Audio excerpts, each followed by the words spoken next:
खबर शामिल करता है जहलम के नवाहीगांव कड़ी से जुबैर चौधरी की रिपोर्ट के मुताबिक जिला जहलम की सियासी समाजी शख्सियत हाजी सिकलैन अहमद का कहना था कि भारत अगर जंग का शौक पूरा करना चाहता तो करके देख ले। पाकिस्तानी कौम अफवाज पाकिस्तान के साथ शाना बशाना खड़ी, मुल्क की बका के लिए हम सब एक हैं। उनका कहना था हमारी पूरी कौम अफवाज पाकिस्तान के साथ शाना बशाना खड़ी है। हम एक एटमी कुव्वत है। हिंदुस्तान के मोदी और आर्मी चीफ के बयान गैर जिम्मेदाराना झूठे हैं।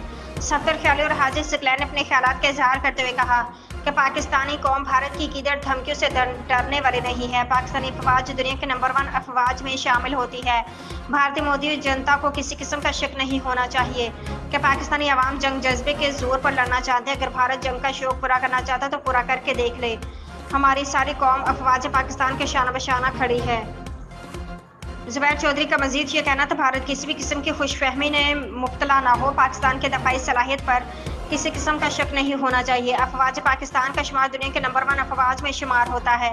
भारत कभी भी पाकिस्तान पर हमला करने का ख्वाब में भी ना सोचे, वरना पूरी पाकिस्तानी कौम अफवाज पाकिस्तान के साथ मिलकर ऐसा सबक सिखाएगी कि क़यामत तक भारत पूरी दुनिया के लिए इबरत का निशान बन जाएगा।